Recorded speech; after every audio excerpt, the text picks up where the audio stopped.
이적입니다. 제가 한 인터뷰 기사를 읽었습니다.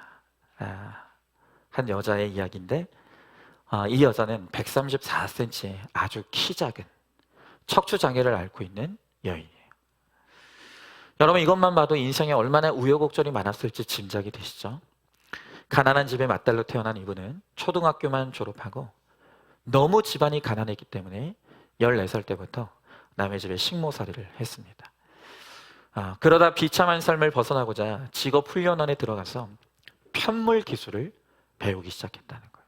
그러니까 이 편물이라는 것은 손이나 기계로 뜨개질 같은 이런 것들을 통해서 옷을 만들고, 이게 편물 기술이라는 거죠. 근데 얼마나 열심히 했는지 이분이 세계 장애인 기능 경기 대회에서 기계 편물 부분에 1등, 세계 1등을 차지하기도 했다는 거예요. 이 일로 그녀는 능력을 인정받고 일본계 편물 회사에 취직해서 이제는 좀 평안한 인생을 사는 듯 했어요. 그런데 어느 날 이유 없이 쓰러지고 죽음 앞까지 가는 고비를 겪고 나서 그녀는 도대체 진짜 내 인생의 목적이 뭘까? 내가 정말로 원하는 것은 무엇인가를 고민하기 시작했고, 그 일을 통해서 사회봉사 비전을 품고 무려 14년간이나 아프리카에 있는 보츠나와에 가서 편물 교사로 섬기면서 직장인 선교사로 복음을 전하는 그 사명을 감당하는 거예요. 그리고 사회복지에 대한 이 전문 지식이 더 필요하다는 것을 깨닫고 2003년도에 미국에 건너가 그 유명한 컬럼비아 대학교 국제사회복지대학원 석사학위까지 받게 됩니다.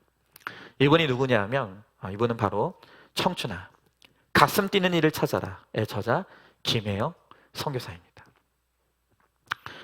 하나님께서 정말로 그 수많은 세월 동안 이분을 하나님 나라의 일원으로 살게 하려고 친히 인도하셨음이 느껴지는 것이죠. 여러분, 이것이야말로 우리가 세상에 보여줄 수 있는 큰 이적의 인생이 아니면 무엇이겠습니까? 자, 지금 우리가 이제 요한계시록 12장으로 들어왔습니다. 이제 12장부터 14장까지는 또다시 중간 계시가 펼쳐져요. 자, 지금 우리가 처음에 인재앙을 우리가 받고, 또 우리가 대접재앙을 받고, 나팔재앙을 받고, 이제 대접재앙을 향해 가고 있습니다. 그렇게 재앙이 쏟아지는 이 땅 가운데서 중간중간에 하늘의 문이 열리고 하늘의 일을 보이는 중간 계시들을 우리가 보았어요. 자, 이제 우리가 마지막 재앙인 대접재앙을 앞두고 12절부터 14절까지 또다시 하늘문이 열리는, 그리고 그 하늘에서 어떤 일이 일어나는지를 보여주는 중간 계시를 이제 보게 되는 거예요. 자, 이제 가장 극심한 환란인 7년 대환란이 이제 12장부터 펼쳐집니다. 그래서 12장은 앞에 3년 반 동안 온건한 재앙에 관한 기사라면 13장에서는 그 뒤 3년 반의 혹독한 재앙을 기록하고 있고, 그리고 14장은 그러한 이 땅에 쏟아지는 재앙 가운데서도 하나님의 인침받은 14만 4천의 무리들이 노래를 부르며 구원받게 되리라는 것을 이제 우리에게 보여줄 것입니다. 여러분, 이 세상은 지금 사단의 손아귀에 있습니다. 너무나 악하고 음란한 세대입니다. 여러분, 오늘 이 예배 자리에 오시기 전에 너무 슬픈 뉴스를 보신 분들이 있을 거예요.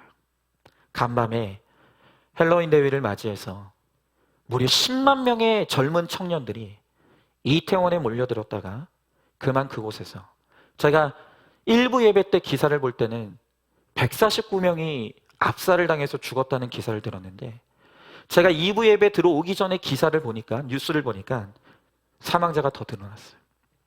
151명이 수많은 인파가 몰려드는 가운데 깔려 압살을 당해서 그 피 같은 젊은 청년들을, 20대의 청년들이 151명이 죽음을 당했다는 거예요. 여러분, 간밤에 그들은 지극히 음란한 현장에서 광란의 밤을 보내고 있었어요. 근데 저는 그것을 보면서 너무 가슴이 아픈 거예요. 이 청년들이 인생의 목적이 무엇인지를 알았다면, 내가 어디에 있어야 되는지를 알았다면 그들이 거기 있지 않았을 텐데, 그들이 죽지 않았을 텐데, 그들이 악과 음란에 자신의 몸을 던지며 허무한 인생을 살다가 죽지 않았을 텐데, 너무 가슴이 아픈 거예요. 여러분, 이렇게 인생의 목적을 모르고 악과 음란 가운데 살아가다가 재앙 가운데 심판 가운데 죽어가는 이 세상 사람들에게 우리가 보여줘야 될 그 큰 이적이 무엇입니까? 진짜 이적이 무엇입니까? 오늘 하나님을 믿는 그리스도인으로서 오늘 이 세상 가운데 우리가 무엇을 보여줘야 합니까? 오늘 이 땅 가운데 우리가 보여야 될 그 큰 이적 4가지를 우리가 오늘 함께 살펴보도록 하겠습니다. 먼저 첫 번째로 교회의 영광을 보이는 삶이 큰 이적입니다. 자, 오늘 1절의 말씀에 보니까 하늘에 큰 이적을 보이니 해를 옷 입은 한 여자가 있는데 그 아래에는 달이 있고 그 머리에는 12관의 별의 관을 썼더라 그랬어요. 자, 오늘 말씀에 보니까 한 여자가 등장합니다. 그런데 그 여인에 대해서 말하기를 이 여인에게 해달별의 영광이 있다는 거예요. 여러분, 지금 이 해달별은 우리가 눈으로 볼 수 있는 것 중에 최고라고 여겨지는 대상이에요. 그래서 하나님도 이 해달별을 통해서 하나님 나라가 얼마나 영광스러운 것인지를 오늘 보여주고 있는 거예요. 여러분, 오늘 여기에 등장하는 한 여인은 메시아 예수 그리스도를 기다리는 신실한 주의 백성들, 그리고 교회를 상징합니다. 여러분, 그런데 오늘 이렇게 악하고 음란한 이 세상 가운데 살아가는 성도들, 오늘 이 교회의 영광이 무엇입니까? 오늘 이 세상 가운데서 우리는 어떤 영광으로 살아가는 자들입니까? 베드로전서 2장 9절의 말씀에 보면 하나님께서 이 땅 가운데 믿음으로 살아가는 성도들을 이렇게 말씀하십니다. 너희는 택하신 족속이요 왕 같은 제사장이요 거룩한 나라요 그의 소유가 된 백성이다. 여러분, 하나님은 너무나 더러운 이 땅 가운데서 구별되어 거룩을 인생 목적 삼고 그렇게 믿음으로 살아가는 이 땅의 성도들을 영광스러운 인생으로 보신다는 거예요. 너무너무 아름다운 사람으로 보신다는 거예요. 하나님 보시기에 우리 한 사람 한 사람이 오늘 얼마나 아름다우면 요한계시록 21장에는 우리 교회와 성도들을 일컬어서 예쁘게 단장한 신부와 같다, 이렇게 표현을 합니다. 여러분, 저도 결혼했지 않습니까? 이제 10년을 넘어가고 있는데 제 아내가 지금도 이쁜데 결혼했을 때 신부 단장하고 너무너무 이쁜 거예요. 너무너무 이쁜, 정말 그때만큼 이뻤던 적이 없는 것 같아요. 네. 물론 지금도 너무 이쁩니다. 여러분, 제가 이렇게밖에 말할 수 없다는 것을 여러분들은 이해하실 겁니다. 너무 이뻐요. 그때 정말 신부의 단장을 했을 때 그때 정말 잊을 수가 없어요. 그런데 하나님께서 우리를 어떻게 보신다고요? 그 이 세상에서 우리가 꾸밀 수 있는 가장 아름다운 모습으로 꾸미는 그 신부가 단장한 모습과 같이 우리를 그렇게 너무너무 이쁘고 아름답게 주님이 바라보고 계신다고요. 그런데 여러분, 그렇게 하나님 보시기에 두고만 봐도 너무나 아깝고 아름다운 우리가 이 땅 가운데, 이 죄악된 이 땅 가운데 너무너무 핍박받고 조롱받으며 멸시받으며 살아가는 거예요. 바보라고. 이 세상에 얼마나 재밌는 게 많은데 지금 이 시간에 여기서 뭐하고 있는 거냐고. 저 이태원에 가면 밤새도록 환락 가운데 정말 광란의 파티를 즐길 수 있는데 여기서 지금 바보처럼 뭐하고 있느냐. 오늘 이 세상으로부터 우리는 초롱받고 있는 거예요. 그럴 때 오늘 주님이 우리들에게 뭐라고 말씀하십니까? 얘야, 악은 반드시 망한다. 조금만 더 참고 힘을 내라. 너는 내가 사랑하는 신부다. 너야말로 천국의 주인이다. 그것을 잊지 말고 이 땅 가운데 구별되어 살아가라. 오늘 주님께서 우리들을 그렇게 위로해 주신다는 거예요. 여러분, 그러므로 오늘 우리 교회와 성도들은 어떤 때에도 이 하늘의 해달별의 큰 영광을 오늘 이 땅 가운데 보여줘야 될 사명이 있어요. 그런데 여러분, 이렇게 하늘의 영광을 이어받은 우리인데, 하나님의 영광 가운데 살아가는 우리인데, 그런데 우리는 지금 무엇을 바라보고 있습니까? 자녀들의 수능 결과에 따라서 저 집 아들은 몇 점을 받았는데 우리 집 아들들은 왜 이 점밖에 받지 못하나, 이런 것밖에 보이지 않아요. 여러분, 누가 대학에 붙고 떨어지냐가 중요한 게 아니에요. 그 가운데서 누가 주의 영광을 이 땅 가운데 보이고 나타내느냐가 너무너무 중요한 거예요. 이 세상 모든 사람들은 붙으면 감사한다 그래요. 떨어지면 원망합니다. 그러나 하나님의 영광을 바라보며 살아가는 우리들은 무엇을 고백합니까? 오히려 붙으면 회개하는 거예요. 내가 얼마나 믿음이 없으면 하나님께서 내가 떨어지면은 세상으로 떠내려갈까 봐 나를 호불호 가면서 이렇게 가시나. 또 떨어지면 감사하는 거예요. 하나님께서 나를 귀하게 쓰시라고. 이렇게 젊을 때부터 떨어지는 고난과 연단을 통해서 나를 훈련해 가시고 내 믿음을 연단하셔서 하나님께서 나를 귀하게 써주실 것이 믿어지니 오히려 우리는 붙으면 회개하고 떨어지면 감사하는 거예요. 여러분, 이게 바로 오늘 이 땅에 살아가는 사람들 가운데 하늘의 영광을 보여주는 하나님의 성도들의 모습이라는 거예요. 여러분, 요즘 우리 부모들 자녀 교육에 불을 켜죠. 어떻게 해서든지 1점이라도 더 받고 어떻게 해서든 이 자녀 조금이라도 더 좋은 대학에 들어가게 하려고 안간힘을 써요. 여러분, 제가 이번에 목욕탕 세미나에 참석했지 않습니까? 목욕탕 세미나를 줄여서 제가 목세라고 하겠습니다. 목세에 참석했는데 참 너무 은혜로웠어요. 근데 그 가운데 이제 목장 탐방이 있어요. 여자 목장이 이제 탐방을 갔는데 그 목장을 인도하는 목자님이 어떤 분이냐면 서울대 영문과를 수석으로 입학하고 수석으로 졸업한 분이에요. 근데 이분이 뭘 고백하시냐면 내가 이렇게 학벌의 우상에 휩싸여서 내가 내 자식들도 성공으로 이끌기 위해서 정말 지난날 할 수 있는 모든 것을 쏟아부었다는 거예요. 그래서 이 자녀들이 중학교 때까지 정말로 강남에서도 1등으로 살았다는 거예요. 그런데 어느 날부터 내가 그렇게 밀어붙이면서 이 자식 잘 되는 것만 내 인생의 목적으로 삼고 했는데 어느 날부터 이 아들이 우울증에 빠진, 자기 문을 걸어 잠그고 나오질 않아요. 게임 중독에 걸려서 다 때려치고 살아가는 거예요. 그 자녀의 이야기를 들려주면서 목사님이 그 어린 아이들이 어렸을 때 이 복음을 들은 게 얼마나 축복인지 아셔야 합니다.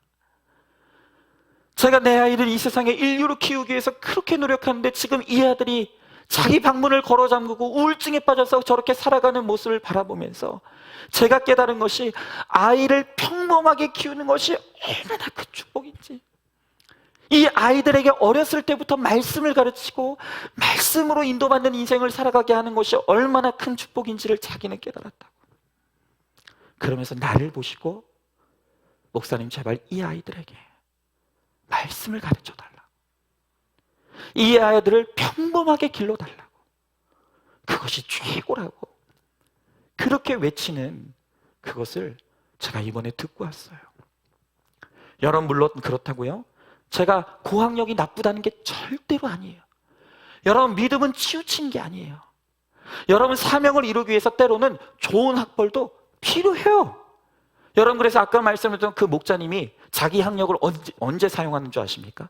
이분은 이제 우리들 교회는 6개월에 한 번씩 이제 목장을 다 뒤집어 엎어버리잖아요. 그럼 6개월에 한 번씩 이제 새로운 목원들을 만나는 거예요.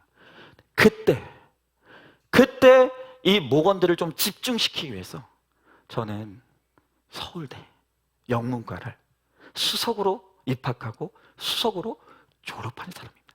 그러면 목원들이 그냥 주목이 한 번에 확 뜬다는 거예요. 그때 딱 한 번 자기 학벌을 이야기한다는 거예요. 그때 사명을 위해서. 여러분, 때로는 사명을 위해 학력이 필요해요. 학벌도 필요해요. 다만 그 학벌과 학력이 세상에서 더 높이 올라가기 위해 쌓는 것이라면 그 학력이 되레 주님께로 가는 장애물이 된다는 거예요. 여러분, 참 우스운 게 뭔지 아십니까? 세상은요, 아프리카 한 번도 가보지 않은 사람이 가본 사람을 이겨요. 아프리카 대륙에 바람발도 내들여보지 못한 사람이어도 아프리카 너무 춥잖아 하면서 들이대고 우겨대면요, 그 우기는 사람을 이길 수가 없어요. 이 세상에서 우기는 사람이 제일 무서운 사람이에요. 근데 여러분, 교회도 마찬가지예요. 교회 공동체 안에도 세상의 논리로 무장된 사람들이 들어와서 하나님 나라를 보지 못한 사람을 이겨먹는 일들이 일어나는 거예요. 오늘 그런 사람들이 이야기하는 게 뭡니까? 교회에서도, 세상에서 성공한 사람이 교회에서도 인정받는 거야. 세상에서 돈 많은 사람이 교회에 와서도 대접받는 거야. 오늘 이런 이야기들로 고난받는 성도들을 현혹하고 낙심한.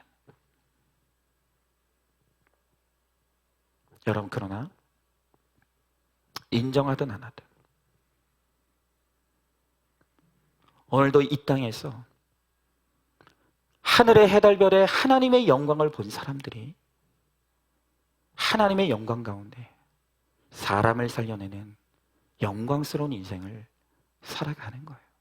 여러분, 이 땅의 영광을 바라보면서 세상의 스타가 되어서 내가 이 세상에서 성공하고 잘나고 똑똑한 이야기들을 들어놓는 걸 통해서 나는 사람이 살아났다는 이야기를 들어본 적이 없어요. 물론 그것이 나를 형통하게 해줄 우상과 같은 예수에 대한 호기심을 갖게 할 줄은 모르겠지만, 우리를 죄 가운데 구원하신 예수께로 인도하는 일은 일어나지 않는다는 거예요. 여러분, 고난 가운데서도 해달별의 영광을 입은 성도의 모습을 보이는 게 바로 이 땅에서 우리가 보여야 될 큰 이적이에요. 어떤 문제 앞에서 하늘의 영광을 보며 주님 때문에 평안한 모습을 누리며 살아가며 신비한 얼굴을 보이며 살아갈 수 있을 때, 바로 거기에 하나님의 영광이 드러나고 구원의 역사가 일어난다는 것입니다.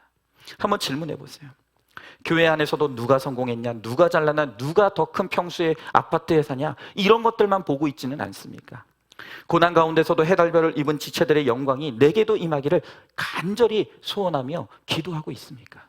두 번째로, 해산의 고통이 큰 이적입니다.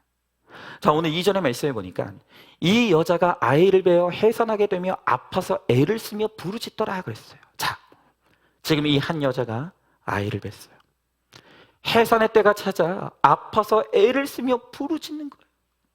그리고 마침내 드디어 12장 5절에서 이 여자가 아들을 낳는데, 바로 이 여자가 해산 가운데 낳은 그 아들이 바로 예수 그리스도를 상징하는 것입니다. 여러분, 주님이 이 땅에 죄인들을 구하러 오셨을 때 어마어마한 해상의 고통을 겪으셨어요. 그 주님은 우리를 죄에서 구원하시기 위해 우주보다도 크시고 광대하신 그 주님께서 여인의 자궁 속에 작은 점으로 들어오신 거예요. 그리고 그 해산의 고통을 통해 예수 그리스도께서 이 땅의 구원자로 오셨다는 것입니다. 여러분, 그런데 우리 믿음도 마찬가지예요. 여러분, 믿음은 어떻게 갖게 되는 것입니까? 내가 오늘부터 예수 잘 믿어야지, 내가 오늘부터 교회 열심히 다녀야지 한다고 믿음이 생기는 게 아니에요. 믿음이란 환난과 고난 가운데 너무 아파서 내 힘으로는 도무지 오늘 하루를 살아낼 힘이 없어서 저절로 주님을 애써 부르짖게 되는 것, 여러분, 바로 그게 믿음의 원리예요. 고통과 해산의 고통과 아픔 가운데 내 힘으로 살아갈 수 없게 주님을 찾고 부르짖게 될 때, 바로 그때 믿음이 일어나고 구원이 일어나는 거예요. 여러분, 오늘 여기에 아이를 출산해 본 분들 많지 않습니까?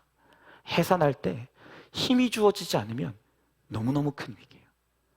저도, 우리 어른들은 아마 그렇지 않았을 텐데, 저 때만 해도 이제 아내가 출산을 하면 반드시 남편이 그 옆을 지키게 돼 있어요.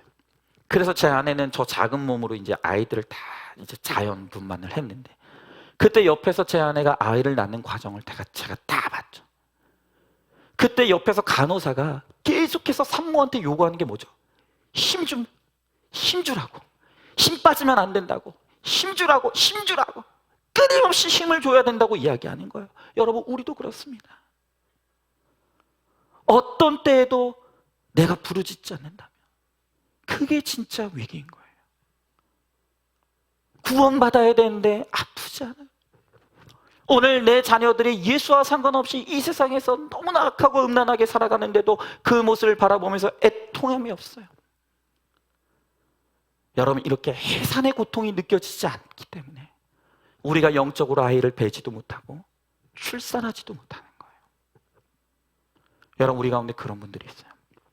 인생에 큰 위기가 찾아왔는데도 아유, 사는 게 다 그런 거야. 다 그러고 살아. 시간 지나면 다 지나가는 일이야. 그러면서 인생의 고통과 고난이 왔는데도 그걸 성품으로 자꾸 넘겨버리는 분들이 있어요. 여러분, 이건 믿음이 아니에요. 고난이 왔으면 아파야죠. 고통이 찾아왔으면 괴로워야죠. 그리고 그 고통과 아픔을 통해서 주를 향해 부르짖어야 되는 거예요. 주님, 살려달라고. 내 힘으로는 이 고난을 도저히 감당할 수 없다고. 주님, 나를 좀 살려달라고. 오늘 이 고통과 해산의 고통 가운데서 주의 이름을 부르며 주님 살려달라고 기도할 수 있어야 되는 거예요. 그래야 그 해산의 고통을 통과해야 마침내 내 인생에 주님이 찾아오세요. 내 가정에 주님이 찾아오는 거예요. 여러분, 그러므로 내가 아파서 애를 쓰며 부르짖는 것이 바로 축복인 거예요. 여러분, 아파 본 사람, 괴로움을 통과해 본 사람, 정말 죽을 것 같아서 오늘 하루를 주님이 아니면 살아갈 수 없는 너무너무 힘든 시간을 통과해 본 사람들은 같은 고난 가운데 있는 사람들과 딱 통하는 게 있어요. 그냥 보기만 해도 눈물이 나요. 내가 지금 그걸 겪지 않아도 이미 내가 통과해 봤기 때문에 그 사람이 당하는 아픔이 너무 내 마음 가운데 막 느껴지는 거예요. 여러분, 그런데도 배우자도 자녀도 속을 안 썩이고 인생이 심감 편하고 평안한 사람은 어떻겠습니까? 내가 아픈 게 없으니까 부르짖질 않는 거예요. 남을 위해 봉사하는 것도 생색이 나고 목장에 들어앉아서 다른 사람의 힘든 이야기를 듣는 게 너무 귀찮고 이해가 안 되는 거예요. 아니, 나는 인생에 문제가 없는데, 나는 인생이 심감 편안한데 내가 왜 여기 앉아서 저런 사람들의 찌질한 이야기를 들어야 되는가? 왜 저런 사람의 아픈 이야기를 내가 왜 들어야 되는가? 이해가 안 되는 거예요. 그러니 간증도 듣기 싫고 예배도 지루하고 목장에 나오는 게 시간 낭비 같고 그러는 것이죠. 여러분, 그러나 어느 날 내 인생에 광풍이 불어 배우자가 바람을 피고 자식이 힘들게 하고 어느 날 내 인생에 말도 못할 그 고통의 암사건이 찾아와 보세요. 여러분, 너무 아프면 부르짖지 않고 견딜 수가 없는 거예요. 내가 그렇게 고통 속에 부르짖다 보면 저절로 내가 겸손해져요. 다른 사람의 아픔이 보여요. 다른 사람의 고통이 채울이 되는 거예요. 여러분, 바로 그 한 사람, 해산의 고통과 수고를 통과하고 비로소 거듭난 바로 그 사람을 통해 하나님의 영광이 드러나요. 그 사람을 통해서 또 다른 한 사람이 살아나는 역사가 일어나게 되는 것이에요. 여러분, 한번 질문해 봅니다. 주님께 부르짖지 않고 내 힘으로 해결하려고 하는 것이 무엇입니까? 내게 찾아온 문제 앞에서 애를 쓰며 주님께 간절히 부르짖고 있냐는 것이에요. 세 번째로, 사단의 삼킴이 보이는 것이 그게 바로 큰 이적이에요. 자, 오늘 3절 4절에 말씀 보니까 하늘에 또 다른 이적이 보이니 보라, 한 큰 붉은 용이 있어 머리가 7이요 뿔이 10이라. 그 여러 머리에 7 왕관이 있는데 그 꼬리가 하늘의 별 3분의 1을 끌어다가 땅에 던지더라. 용이 해산하라는 여자 앞에서 그가 해산하면 그 아이를 삼키고자 하더니. 자, 지금 하늘에서 해를 옷 입은 이 한 여자가 예수님을 낳기 위해서 해산의 수고를 하고 있어요. 그런데 그때 한 붉은 용이 나타나서 그 태어날 아이를 잡아 죽이고자 지금 지키고 있는 거예요. 여러분, 그렇다라고 한다면 이 용은 정체가 뭐겠습니까? 이 용은 바로 마귀 사탄이죠. 여러분, 우리 동양에서는 용을 아주 신비한 영물로 그렇게 여기죠. 숭배의 대상이에요. 그래서 예전 조선시대 때 왕의 얼굴을 뭐라고 했습니까? 용상이라고 그랬어요. 왕이 입던 옷을 뭐라고 했습니까? 용포라고 그랬어요. 여러분, 그러나 성경에서 용은 좋은 의미가 아니에요. 용은 뱀의 일종이고 뱀의 우두머리, 마귀를 상징하는 것이 바로 이 용인 거예요. 그런데 오늘 말씀을 한번 자세히 보십시오. 오늘 이 말씀을 보면 이 마귀, 붉은 용인 이 마귀가 꼭 예수님 얼굴을 닮았다는 거예요. 아까 1절에 보니까 이 여자의 머리에 12별의 관을 썼다고 했는데 지금 이 붉은 용의 머리에는 7관을 썼다 그랬어요. 영광이 있는 거예요. 또 이 용을 가리켜서 또 다른 이적을 행한다. 권능이 있는 거예요. 능력이 있는 거예요. 게다가 이 용의 머리가 7개래요. 여러분, 성경은 7이 완전수라 그랬어요. 이 마귀, 용의 머리가 7개라는 것은 그만큼 그의 머리가 좋고 간사하다는 뜻이에요. 그래서 이 마귀의 관계 때문에 이 아담과 하와가 유혹에 홀랑 넘어갔죠. 또한 이 용의 뿔이 10개래요. 뿔은 권세를 상징하는 거죠. 막강한 권력과 권세를 가지고 있다는 거예요. 여러분, 오늘도 이 예수님과 분간할 수 없는 너무나 화려하고 아름다운 모습으로 치장한 이 마귀가 우리들을 미혹하고 있다는 거예요. 오늘 요한계시록 당시로 치면 로마야말로 용 중의 용이죠. 여러분, 당시 로마의 권력이 얼마나 막강했습니까? 로마의 영광이 얼마나 아름다웠습니까? 그래서 팍스 로마나, 로마는 해가 지지 않는다, 해가 지지 않는 나라다 라고 하면서 이 로마 제국의 영광을 얼마나 칭송을 했습니까? 그런데 그의 실체를 보면 이 로마는 마귀의 앞잡이요 붉은 용인 거예요. 이 세상 사람들은 그저 눈으로만 보기 때문에 이 로마의 영광만을 쳐다보면서 그 로마가 누렸던 영광을 나도 누리기를 원하지만, 우리 하나님의 사람들은 그 뒤에서 역사하는 마귀, 붉은 용의 실체를 우리가 분별할 수가 있어야 되는 것이죠. 여러분, 이렇게 하나님의 영광을 보지 못하면, 진짜 하나님의 영광을 보지 못하면 가짜를 구별하지 못하는 거예요. 여러분, 제가 예전에 조폐공사인가 외환은행인가에서 근무하는 위조지폐 감별사에 대한 이야기를 제가 본 적이 있어요. 여러분, 요즘 아무리 기계가 발달했다고 하더라도요, 이 기계가 걸러내지 못하는 너무너무 정교한 위조지폐들이 있다는 거예요. 그래서 기계가 분별하지 못하는 이 위조지폐는요, 반드시 이 감별사가 감별해내야 된다는 거예요.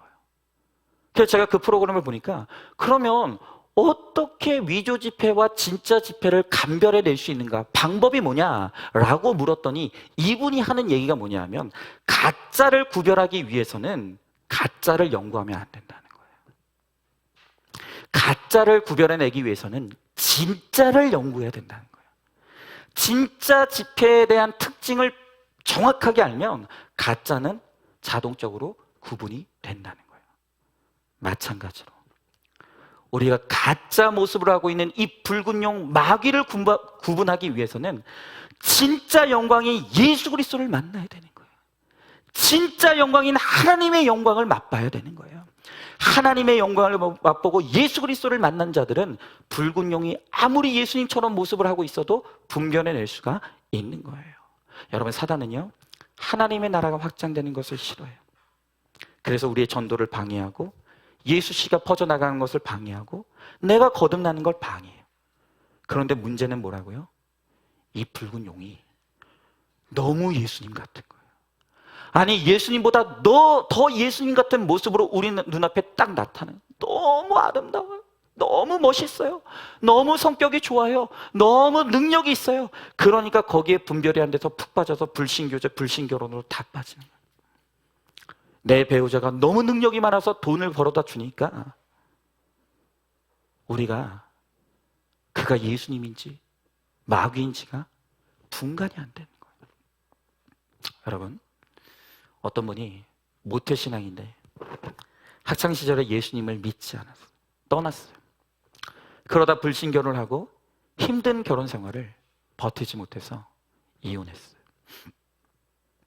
그러나 그 이혼의 해방감도 잠시, 이혼 이후의 생활이 너무너무 힘들고 고통스러웠다는 거예요.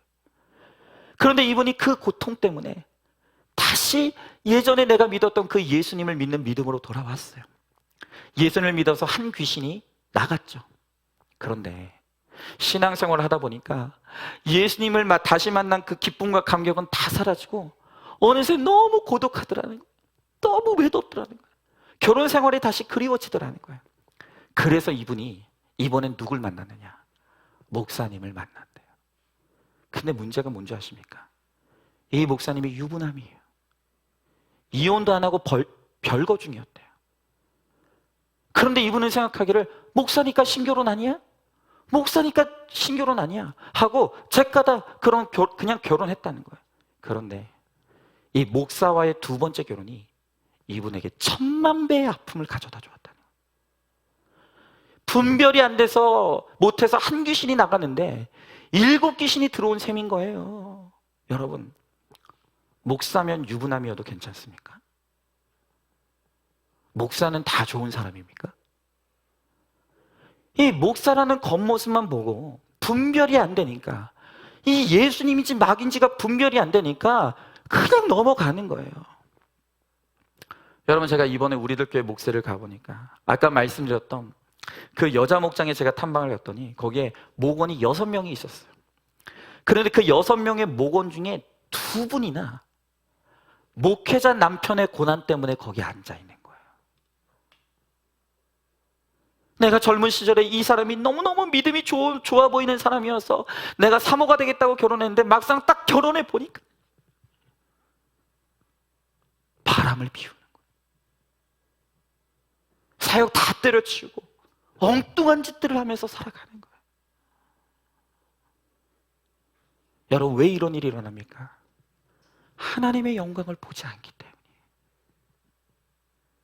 예수님을 바라보지 않으니까 자꾸 가짜에 속아 넘어가는 거예요. 이 세상의 마귀의 영광에 속아 넘어가는 것입니다.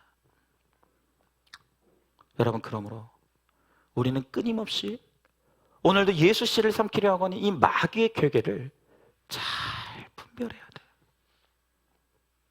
오늘 우리의 자녀들에게도 하나님의 영광을 보여줘야 돼요. 하나님의 자녀로 살아가는 그 믿음의 삶의 영광을 보여줘야 되는 거예요. 그럴 때 우리 자녀들이 이 땅의 쾌락을 따라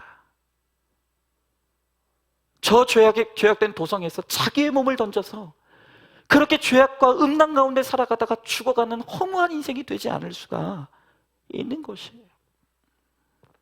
한번 질문해 봅니다. 조건 좋은 배우자와 결혼하고 인류 기업에 취직하는 것이 큰 이적이라고 생각하고 있지는 않습니까? 배우자가 가져다주는 돈, 편안한 환경이 좋아서 믿음 생활을 타협하고 있지 않습니까?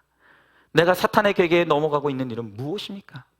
마지막 4번째로, 광야가 하나님이 예비하신 곳임을 깨닫는 것이 큰 이적이에요. 광야야말로 하나님이 우리 성도들을 위해서 예비하신 그곳이라는 거예요.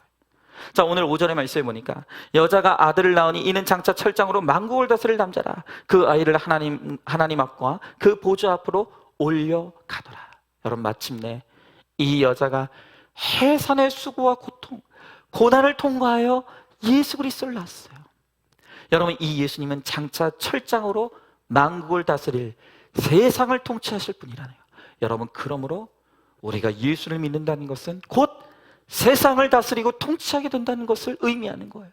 오늘 6절에 보니까 그런데 그 예수님을 낳은 그 여자가 광야로 도망가며 거기서 1260일 동안 그를 양육하기 위하여 하나님께서 예비하신 곳에 있더라 그랬어요. 자, 고통 가운데 해산의 수고를 통해서 여인이 이 예수님을 낳았더니 하나님께서 이 여인을 어디로 데려가셨다고 합니까?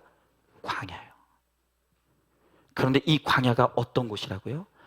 하나님께서 그를 양육하기 위하여 예비하신 곳이래요.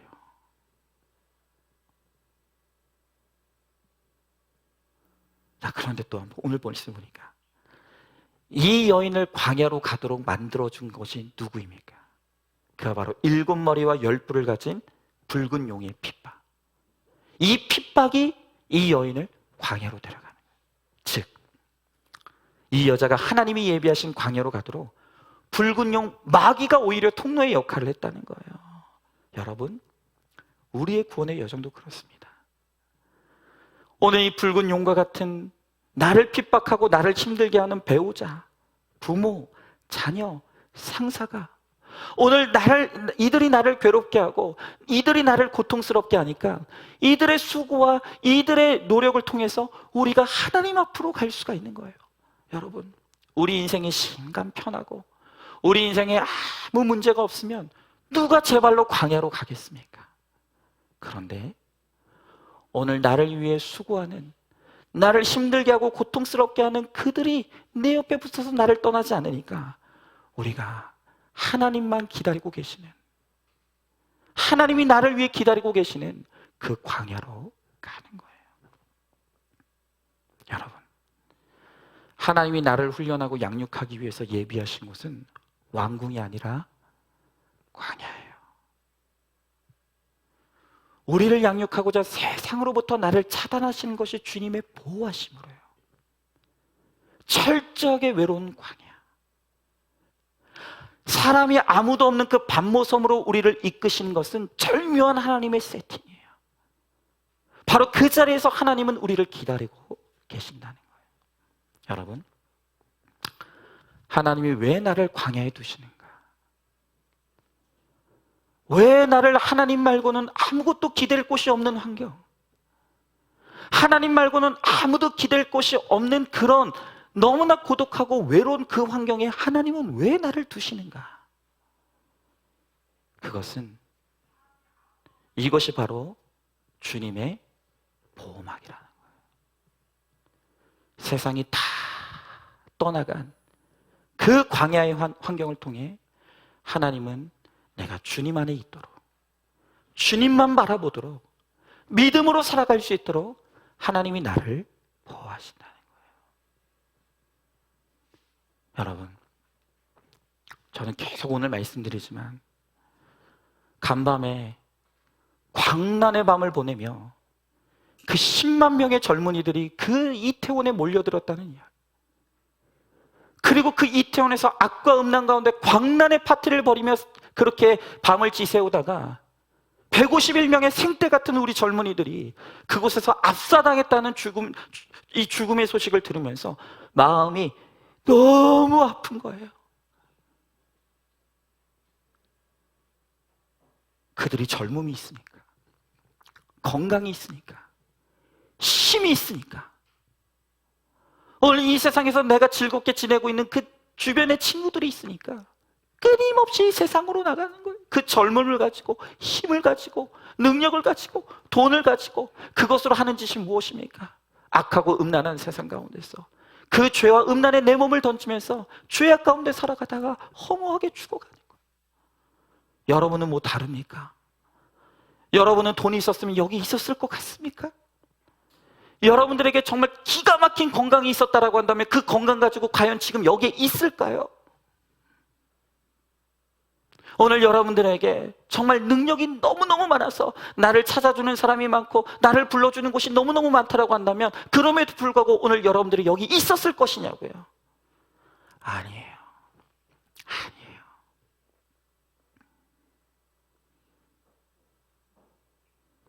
우리가 가진 것이 많고 풍족한 것이 많으면 우리가 세상을 향해 하나님을 멀리 멀리 떠날 것을 하나님이 아시기 때문에 나로 하여금 물질의 광야를 통과하게 하시고 질병의 광야를 통과하게 하시고 사람으로부터 배반당하는 아픔의 광야를 통과하게 하셔서 인생에 아무것도 남지 않게 하시고 바로 그곳에서 주님이 구원을 들고 나를 찾아오시는 오늘 그 은혜를 오늘 우리들에게 광야의 한복판에서 베풀어 주시는 거예요. 그래서 광야는 성도에게 가장 큰 축복의 장소예요. 광야가 아니면 주님의 음성이 들리지 않게, 광야가 아니면 주님을 찾지 않게 하나님은 오늘도 하나님의 성도들을 광야로 부르셔서 거기서 우리를 훈련하시고 연단하셔서 거룩한 하나님의 백성으로 삼으시는 거예요. 아까 서두에 이야기한 그 김혜영 선교사님의 인터뷰 내용을 조금 더 소개할게요. 이분이야말로 정말로 인생의 광야를 통과하신 분이에요. 이분은 첫째 딸이에요. 그런데 아이를 낳아보니 딸이라는 이유로 이 아이가 낳자마자 이 김혜영 선교사님이 엄마 몸에서 출산하자마자 아빠가 화가 나가지고 이 갓난쟁이, 피덩이 갓난쟁이를 던져버렸대요. 그래서 그것 때문에 척추가 부러져서 그래서 평생 장애인으로 살게 된 거예요. 지금까지도 척추 통증이 너무 심해서 늘 복대를 둘러야 하고 앉아있기가 너무 힘들어서 공부하기가 어렵다는 거예요. 그런데 이분의 인생의 고난이 여기서 끝이 아니에요. 아버지는 얼마 후에 스스로 목숨을 끊으셨어요. 어머니는 이 일로 정신질환에 빠지고 말았어요. 그런데 또 하필이면 줄줄이 아이들을 낳아서 이 선교사님 밑으로 4명의 동생이 딸려 있었다는 거예요. 그러니 이 가정에서 생계를 책임질 분이 이분밖에 없으니까 14살에 다른 집에 식모로 팔려간 거예요.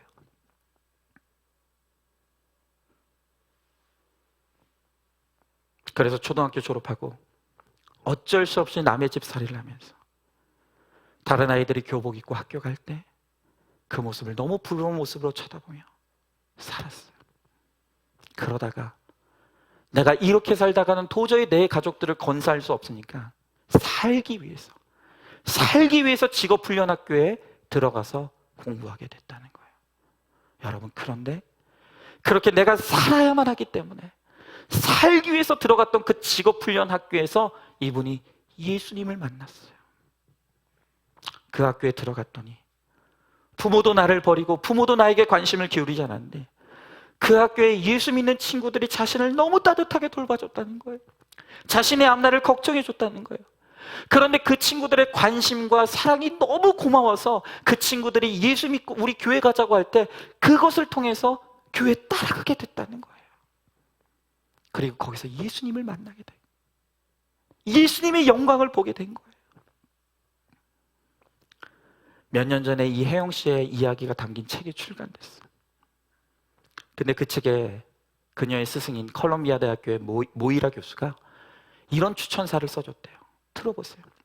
그녀는 장애를 부정적인 방식으로 정의하지 않고 많은 사람에게 공감을 불러일으키는 의미 있는 인생으로 창조해냈다. 여러분, 저번에 김상권 장로님이 오셨을 때 공감이 뭐라고 했습니까? 공감은 그 사람의 인생 속으로 들어가는 것이라 그랬어요. 여러분, 이 김혜영 선교사님은 자신이 너무너무나 큰 아픔과 고통, 인생의 광야를 통과해 봤기 때문에 인생의 아픔을 겪는 사람의 인생으로 들어갈 수가 있었어요. 인생의 고통을 겪는 사람의 고통 속으로 들어가는 거예요. 인생의 괴로움을 겪는 사람들의 그 괴로움 속으로 들어가 주는 거예요. 그리고 그들을 향해 외치는 거예요. 나도 그런 고통스러운 인생 살았다. 나도 그런 고난의 인생을 살았다. 그런데 그런 내가 예수님을 만나서 이렇게 살아났다. 내가 이렇게 예수님을 만나서 나도 새 사람이 되었다.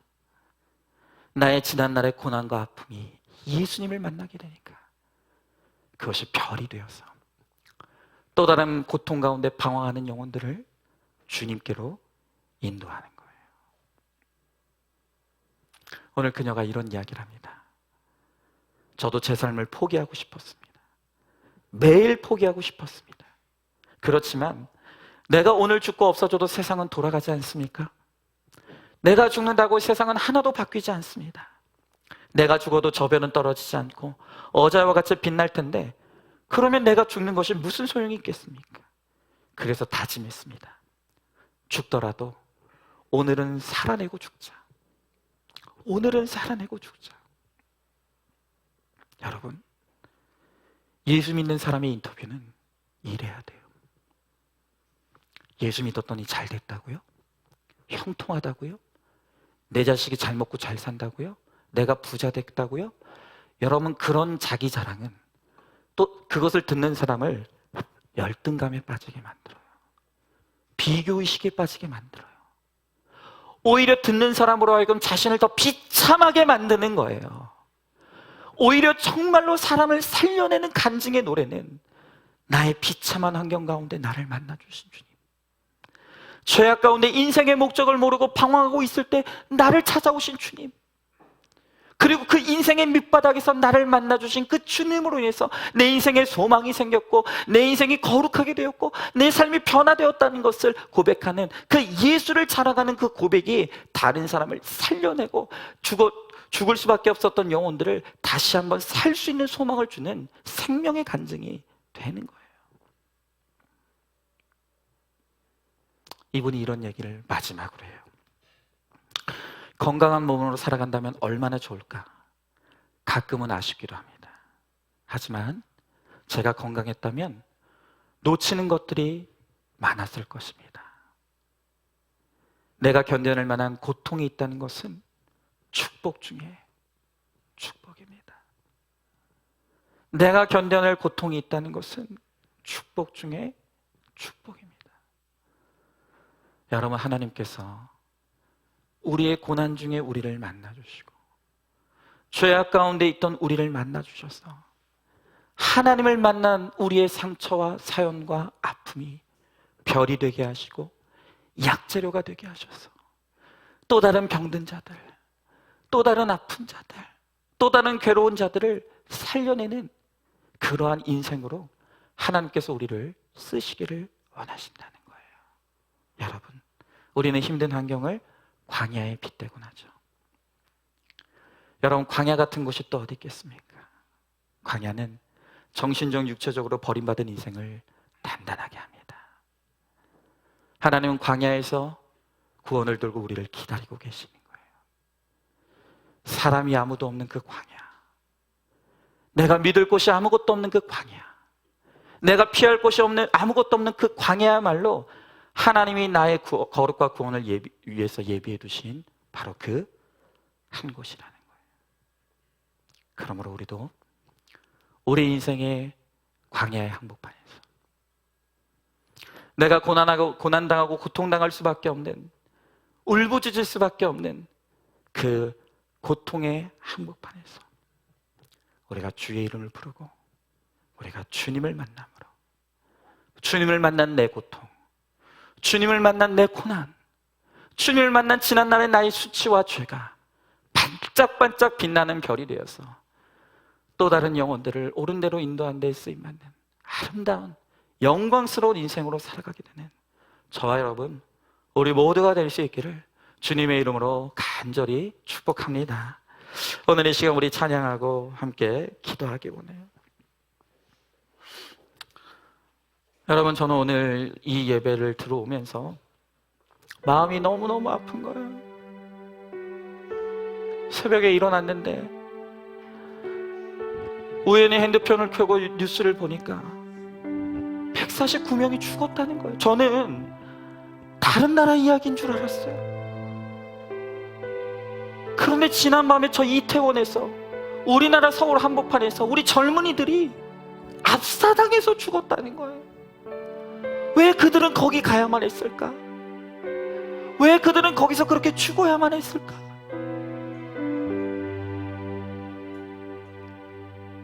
그들의 젊음이, 그들의 건강이, 그들에게 주신 시간이 왜 나에게 주어졌는지, 이것을 내가 어디에 써야 되는지를 그들이 모르니까, 아무도 그것을 가르쳐 주지 않으니까 그들이 죄와 쾌락에 몸을 던지고 그 밤에 광란의 파티 현장에서 자신의 몸을 던져 그렇게 죄악된 인생을 살아가다가 그만 허무한 죽음을 맞이하는 거예요. 여러분, 이 세상 사람들이 얼마나 그런 허무한 인생을 살아가며 죄악에 자신의 인생을 던져서 얼마나 그렇게 살아가고 있습니까? 그런데 여러분은 오늘 여기에 어떻게 왔습니까? 그런데 오늘 여러분은 오늘 여기에 어떻게 있을 수가 있습니까? 오늘 여러분의 인생에 고난과 고통이 있기 때문에, 여러분의 인생에 당한 그 광야가 있기 때문에 오늘 내가 하나님의 이름을 부르면 살 수 없으니까, 내가 오늘 이 하루 하나님이 주시는 하나님의 말씀이 없으면 내가 이 하루를 살아낼 힘이 없기 때문에 오늘 여러분들 이 자리에 온 거 아닙니까? 여러분, 바로 그게 은혜예요. 그게 바로 축복이라고 주님 말씀하십니다. 여러분, 우리 인생의 목적이 거룩이에요. 우리 인생의 목적이 구원입니다. 구원받지 못한 인생은 아무리 돈이 많고 아무리 능력이 많고 아무리 대단한 인생을 살아간다라도 그 인생의 결론은 지옥이에요. 하나님께서 우리 인생의 고난을 통해 우리를 주님께로 부르십니다. 내 인생에 사람이 떠나간 그 고독한 자리에서 주님은 우리를 부르시는, 그래서 고난은 축복이에요. 광야가 축복의 장소인 것이. 여러분, 이 시간 내 인생의 광야의 한복판에서 우리 주님을 뜨겁게 만나길 원합니다. 그래서 주님을 만난 나의 삶, 주님을 만난 나의 고통, 주님을 만난 나의 지난날의 죄와 수치가 아름다운 별이 되고 약자료가 되어서 또 다른 방황하는 영혼들을 주님께로 인도하는데 아름답게 쓰임받는 영광의 주인공이 되기를 주님은 원하시는 거예요. 오늘 이 시간 우리 이 찬양 같이 찬양하면서 고통 중에 나를 기다리고 만나주시는 그 주님을 찬양하고 우리 예배하기를 하나님께로 가까이 갑니다.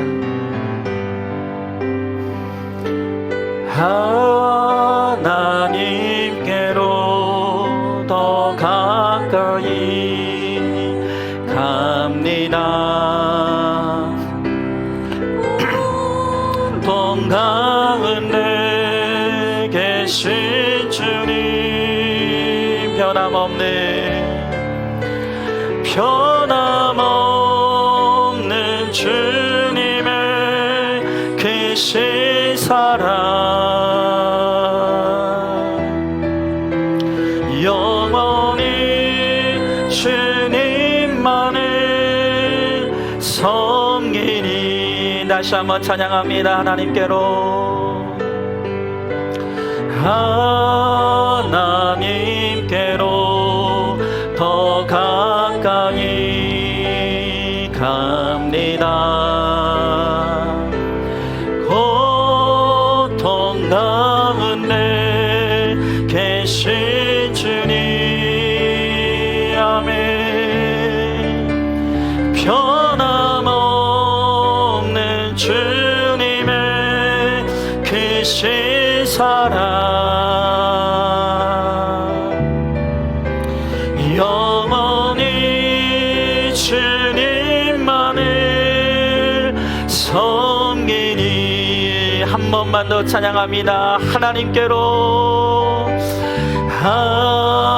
하나님께로 더 가까이 갑니다. 고통 가운데 계신 주님, 아멘. 변함없는 주님의 크신 사랑, 영원히 주님만을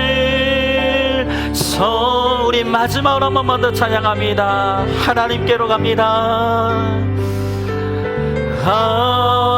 하나님께로 더 가까이 갑니다. 주님은 고통 가운데 계십니다.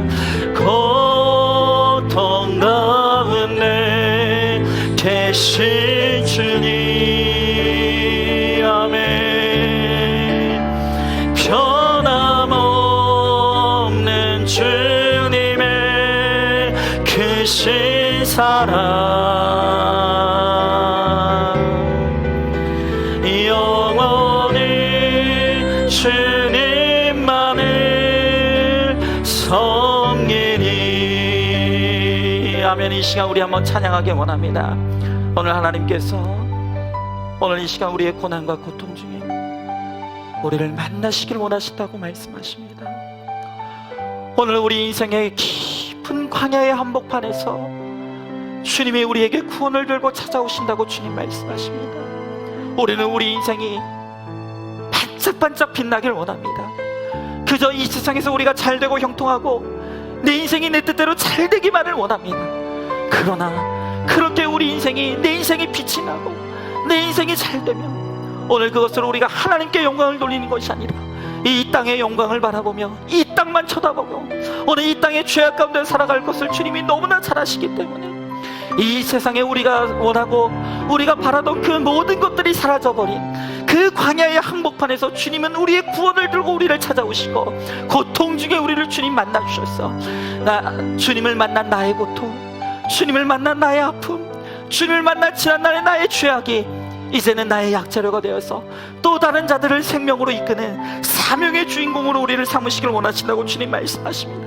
오늘 이 시간 우리 다 같이 한번 기도할 때, 하나님 아버지, 그저 나는 내 인생이 잘되고 영통하는 것만이 복이라고 생각했습니다.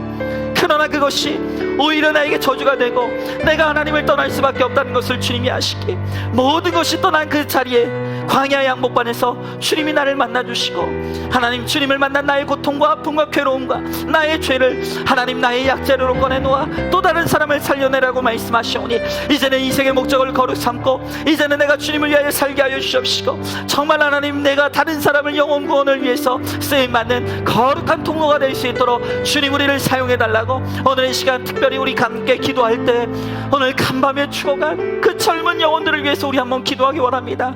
하나님 아버지, 그들이 인생의 목적을 몰랐기에 내가 그들에게 인생의 목적이 무엇인지를 가르치지 않았고, 내가 우리 다음 세대들에게 하나님의 영광을 보여주지 못했기에 하나님 그들이 그렇게 허무하게 죽어갈 수밖에 없었습니다.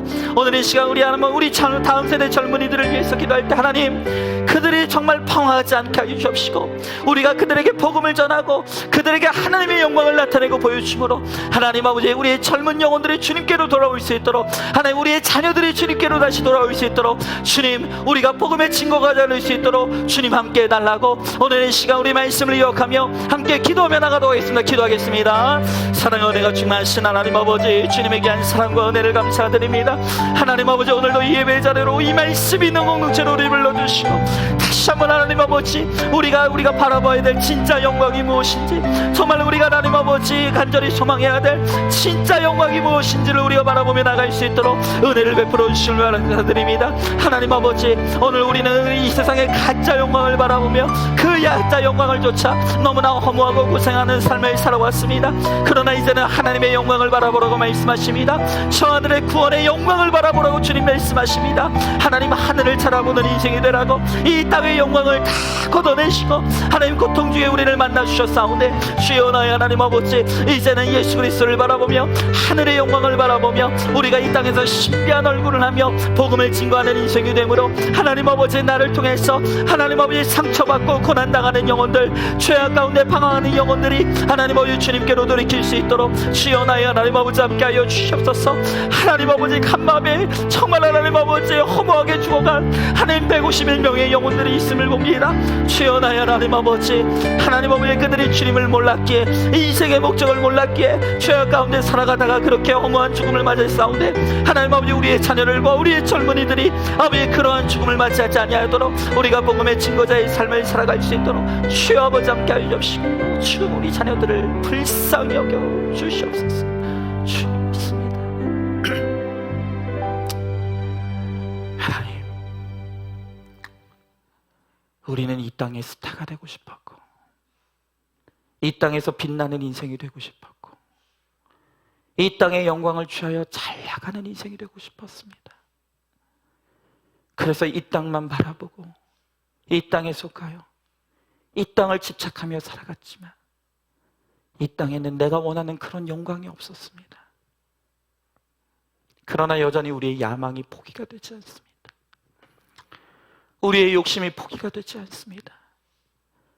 그래서 여전히 이 땅에 조금이라도 내가 영광을 얻기를 원하여서 여전히 허무한 고생을 하며 살아가는 오늘 우리의 어리석음을 이 시간 주님 앞에 회개하며 나아갑니다. 하나님, 우리가 우리의 힘으로는 이 세상의 그 헛된 영광을 포기하지 못하는 것을 아시기에 하나님께서 내 인생에 남은 것이 없게 하시고 기댈 것이 없게 하시며 내가 믿었던 사람들이 나를 떠나가는 인생의 아픔과 고통을 주님께서 통과하게 하셔서 그 광야의 항복판에서 주님이 나를 만나시길 원하신다고 주님 말씀하십니다. 주님, 이제는 우리의 고통 가운데 나를 기다리시며 내 인생의 광야에서 나를 만나시길 원하시는 그 주님과의 뜨거운 만남을 가지게 하여 주시옵시고, 하나님, 그래서 나의 상처가 주님을 만나고 나의 아픔이 주님을 만나며 나의 괴로움이 주님을 만나며 또한 나의 지난날의 죄악이 주님을 만나 그것이 별이 되고 약재료가 되어서 또 다른 고통과 고난 중에 죄악 가운데 길을 잃고 헤매고 방황하는 많은 영혼들을 주님께로 인도하는 데 쓰임받는 우리 모두가 될 수 있도록 주님께서 함께하여 주시옵소서. 하나님, 지난밤에 151명이 너무나 귀한 우리의 아들, 딸들이 죽임을 당했다는 너무나 아픈 소식을 들었습니다. 왜 그들은 거기에 있어야만 했습니까? 왜 그들은 거기서 죽임을 당해야만 했습니까? 누군가 그들에게 인생의 목적이 거룩이라고 외쳐주었다면, 누군가 그들에게 예수님을 만나야 된다고 복음을 전했더라면 틀림없이 그들이 거기서 허무하게 죽지 않았을 텐데, 우리가 그 사명을 감당하지 못했기에, 우리가 그들에게 외쳐주지 못했기에 그들은 거기서 허무하게 인생을 마치고 죽음을 맞이하고 말았습니다. 하나님, 오늘 우리 젊은이들, 우리의 다음 세대, 우리의 자녀들을 주님 불쌍히 여겨주시고 그들을 주님께서 붙들어 주셔서 이제는 더 이상 지체하지 아니하고 오늘 우리가 나를 만나주신 그 주님을 우리가 담대히 증거하며 외침으로, 하나님, 우리의 자녀들과 우리의 다음 세대 젊은이들이 다시 주님께로 돌아와 예배하며 거룩한 인생을 살아가며 구별되어 주님을 위해 살아가는 하나님 새벽 이슬 같은 우리 다음 세대가 될 수 있도록 우리 주님께서 함께하여 주시옵소서. 하나님, 오늘 이 시간 고통 중에 나를 만나주시는 그 주님을 뜨겁게 만나고 그 주님을 쫓아 사명의 인생을 살아가기를 다짐하는 사랑하는 모든 성도들 가운데 함께 하시고 역사하여 주실 줄 믿사오며 사랑이 많으신 우리 예수님 이름 받들어 기도드리옵나이다. 아멘. 이제는 우리 주 예수 그리스도의 은혜와 하나님의 사랑과 성령의 교통하심이 이제는 나의 광야의 항복판에서 나의 주님을 만나고 주님이 인도하시는 대로 우리의 거룩의 길, 십자가의 길, 사명의 길을 잘 따라가므로 나도 방황하는 한 생명을 잉태하여 품고 해산하는 생명의 역사를 이루는 데 쓰임받기를 소망하는 사랑하는 모든 성도들 머리 위에 이제로부터 영원토록 함께 계실지어다. 아멘.